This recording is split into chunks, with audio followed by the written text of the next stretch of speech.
Well, hello, hello, hello. It's Vegas Bully C, and I just want to talk about yesterday, some of the things that went on.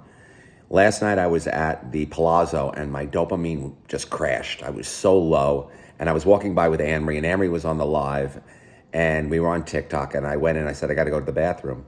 And I went in there, and I had $1,000 in my pocket, and I was just in such agony, again, dopaminergically, that I went right to the craps table, and I started playing, and I was losing and I lost $1,000, and then I had to go over to my credit card and get out $1,000 and then go back over to craps and just screwing around like an idiot trying to get my dopamine right. And I ended up breaking even after I paid the fee to the credit card. So I was ecstatic about that, and I quit. And I was leaving, and a text came in from a user named User205, who's a cool guy. You know, he's on the show all the time, and he's very, very positive. And it's a quote from the dinosaur on her Twitter about me. And it's like, I haven't really been talking about her the last week or two. You know, I got this crazy text that supposedly was from her husband. And is it from her husband? I don't know. If it's from her husband, the stuff that I said to him, he had to go back and just, shake his head. If I conclusively knew that it was from her husband, if there was some way for me to prove it out, I would totally share with you what I said to him. But basically, I told him everything that she told me about him. You know what I mean? So he's like, why is this nonsense going on? So this is out on X. I can't read it, X, Twitter, whatever you want to call it. I can't read it because she has me blocked everywhere. That's another thing. Like, I don't have her blocked on my YouTube. She can come on my YouTube and comment all she wants. And people like the dinosaur, when things are not going their way, when they don't like something, they shut down the conversation. Or they go into Karen mode, or they start to talk about their feelings. There's never facts. It's always feelings. And I read this, and it absolutely triggered me. So, of course, I need to address it. And then I also want to talk about some stuff that went on yesterday. Paul once told me that when we worked together that one needs not to be honest or accurate, only entertaining, and the viewers would believe you. That never happened. All I do is read financials and give you the exact numbers as best I can. Especially if you assure them you're honest. He harnesses negativity to get views without regards for facts. Harnesses negativity to get views. Miss Circus, Miss 4 worst hotels in Las Vegas, Miss this is the biggest scam, Miss...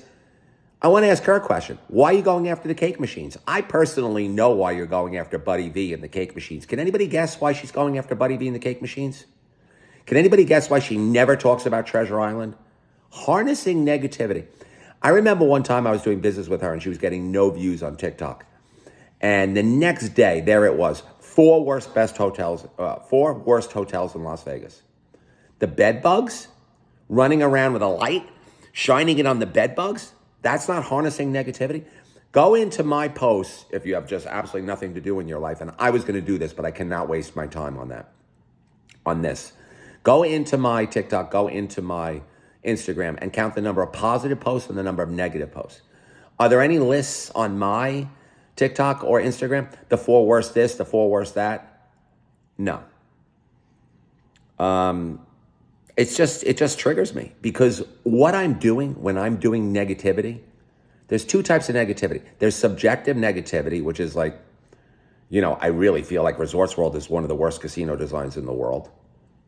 And there's objective negativity, which is like, I read the financials, here are the numbers. It's so difficult in Las Vegas to get to the bottom of the numbers. But I am going to talk about Resorts World now after this CUNT posted this about my veracity. And I've had podcasts where people have questioned like financial stuff or my veracity. Go and get the numbers. Let's sit down at the table. Go and look at the financials for Berhard Genting, which is posted in Malaysia. You have to go into this crazy website. If you go into their corporate website, their stuff is pretty decent. Genting, as far as like telling you the truth, it's not like MGM, who just totally tries to hide everything from you, and Caesars, who just, I think MGM is even worse than Caesars. Reading these financials is like trying to get the truth out of just a total liar. And they just publish exactly what they need to publish to confuse you and make it look as good as possible. And that's a whole nother conversation I want to do about the corporate.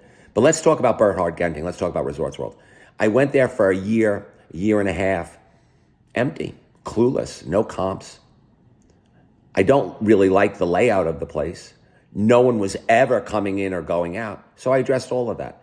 About 2 months ago, the place started to heat up. They started to get a lot of players over there. I took a fresh look at it because I felt the energy. I felt like they're doing better. But I still haven't seen the quarterly financials for resorts. I'm giving them the benefit of the doubt. I think they're doing a lot better. But Resorts World is a $4.3 billion investment. A $3 billion check was written by the parent company. They borrowed the $3 billion in the capital markets all over the world because they're an international company. And they deposited a $3 billion investment in Las Vegas. That's the reality. That's the truth. They only owe $1.3 billion on that building there. So all they have to pay is $100 million in interest. I say all they have to pay. They're paying 8% interest. You can go and you can Google. They're paying 8% interest. There's no negativity there. These are objective numbers. They need to generate $100 million to pay their interest. They're generating $200 million in cash flow there. So they're not going out of business anytime soon. The property is probably worth $1.5 billion plus all the land. There's when I really think about it, there's like $2 billion in value over there, maybe $3 billion if you cut off the left side and sell that land off or whatever. But there's nowhere near close to $4.3 billion over there. And they have to send $8 million a month to New York because they need to keep that casino in the Catskills open. These are objective numbers, okay? And she triggered me. And I'm pissed off that she triggered me. But she's triggering me, and then she's out there crying that I'm harassing her or that there's a problem. Okay, forget about that nonsense. Let me move on from that CUNT. I got to tell you guys, you got to go to Ocean Prime. And let me give you full disclosure about Ocean Prime, this restaurant on the Strip. I had to decide to go to Brewdog or Ocean Prime. My money, it's good because the taco shop is doing good, but we're leaving that money back in there to invest in the second location. And my TikTok is down the toilet. I mean, I'm busting my ass on TikTok, and I made $50 yesterday. And I had a 600,000 view video and a 500,000. And TikTok has dropped my RPM down to 17 cents. So you post a video that has 500,000 views, and after they take out for all the people that don't really watch it, you get $20. So I'm very negative on TikTok right now. I have to find another platform. Why? I need to make about $5,000 a month to feel good about the social media. And the reason I need to make about $5,000 a month to feel good about the social media is because this house here and the utilities and the cost is $6,000 a month. So in my mind, it's like, I really want to make $5,000 a month, but I feel like I'm beating my head against the wall. So I'm going to have to find another strategy to somehow extract $5,000 out of social media. The taco shop is doing unbelievable. Hopefully we can open up a second location. Everything with that is amazing. But I don't really want to talk about that. I want to talk about this restaurant, Ocean Prime. I got to go to Brewdog or I got to go to Ocean Prime. And I know that Ocean Prime is going to cost me with a tip like $300. But I look at the day and it's so beautiful. And I look over at Amory. And this is a problem with so many of us gamblers and so many people who have this dopamine deficiency. How can I deny myself? So I go to Ocean Prime. And I walk in there, and it's probably the most beautiful restaurant I've ever seen in my life. Although Komodo, which is owned by this guy, David Grutman, who's like a genius. Komodo in the Fontainebleau is incredibly beautiful also. So I go to Ocean Prime. I do a 3-minute tour. I don't really do food because food is so subjective, but the place is so physically beautiful. I do a 3-minute tour. It's getting good views. I put it on YouTube. I put it on TikTok. And I'm very happy with it. I'm very happy with it. And in the middle of dinner, of course, the general manager comes over and they paid for my meal. So the meal was $222. They paid for it. They picked up the cost of it. The video was already up. I wasn't going to run back. And I wanted to do another video about the butter cake. If you go over there, you have to get the butter cake. It's unbelievable. But at this point, it's like now I'm kind of paid. You know what I mean? So I feel sort of uncomfortable about it. And I don't really want to put up another video where I already just got my meal paid because it just feels duplicitous to me. So I go back over to the main room and the bar and the areas there, and I just stand there and I'm blown away. So check out my video on Instagram of Ocean Prime and get your tuchus over there. The steak was just unbelievable. I mean, the butter cake dessert, we only had like 3 things. I don't overeat. We had a salad that was, very good. We had the most incredible steak ever, and then we went and had the butter cake, which they recommended. So it was $222. They paid for it, and I'm happy about that because I saved $222. So last night I went gambling at the Fontainebleau. Like I told you, I broke even. Today I'm going to go to the gym early, and try not to be triggered by this animal, this dinosaur. The fact that she has me blocked everywhere, like I can't even respond.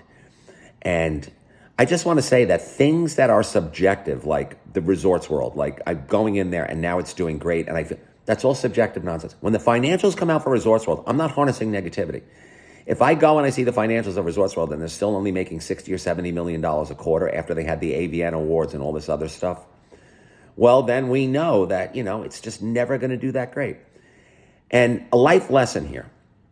If you've got a guy who tells you that he lost $4 million gambling, that he's awkward, that he could never meet any women, that he was on eHarmony for 10 years and no one ever responded to him, that he was at the Circa and got busted jerking off his toes in the bathroom and kind of can't really show his face at the Circa anymore. And I like the Circa, but I'm embarrassed.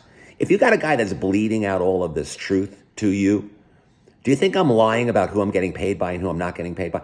I would be willing to bet a decent amount of money. I wish I could place $1,000 bet on this right now, that the dinosaur is getting paid by Resorts World. Because all of a sudden, she's over there all the time. It's so great. She has her food, her finger-licking elite a-hole food tour over there. And it's like, it's just suspicious to me. But she doesn't tell you who she's getting paid by. The magician study, who threatened me with a defamation suit, that magician in the bunny rabbit outfit, whatever that is. Come on. She's getting paid by them. You know what they said to me? They said, we engage her to bring other influencers. We engage her. Like, they won't admit that they're paying her, but they say, we engage her? Like, what the hell? So it's triggering to me that she's so full of shit. And I hope you're watching this, Miss Dinosaur, and you can respond on my page. I can't talk on any of your pages because you shut down the conversation. You shut down the conversation because that's what Karens do. That's what small amygdalas do. That's what low oxytocin people do. They shut down I'm willing to have the conversation about the numbers at any hotel casino, about any financials on the strip, about anything really. And I think you'll all notice that my tuchus is not over at the Fontainebleau lately. Why am I not at the Fontainebleau? Why am I not posting videos at the Fontainebleau? It's going to blow your mind when I tell you why I'm not over at the Fontainebleau posting videos. Because it's so bad over there. It's so ridiculous at this point. It's so absurd, it hurts me. It's like seeing a wounded animal in the street. And no matter how I feel about number one and number two over there, who both condescended the hell out of me, no matter how I feel about number one and number two over there, watching the pain over there and the horror over there, I can't right now, I can't go over there. I'm not saying my brain chemistry is not going to change and they're not going to do something that makes me crazy that I have to address it in the future. But right now I'm staying out of that place, and I'm staying out of there out of empathy, because I just, it's a beautiful place. A lot of the rooms are beautiful. If they want to give me a room tour of the place upstairs, whatever. But the gross mismanagement that's going on over there, and the fact that the corporate culture is poisoned, makes it just about impossible for me to go there with any sort of objectivity. And we're not going to get the financials out of there because it's a private establishment. I'd also like to say that Scott Rubin, or whatever his last name is, from Vital Vegas, did an unbelievable piece on the Fontainebleau about exactly what's going to happen over there over the next 2 years. And I read him all the time. And in life, a lot of times you run into people who are way better at something than you are. And he's amazing. The only thing he doesn't do is he doesn't really have, get on the phone and scream into it and, execute on stuff. But if you're not following Vital Vegas, you should definitely follow Vital Vegas. He breaks stuff faster than anybody. He's accurate.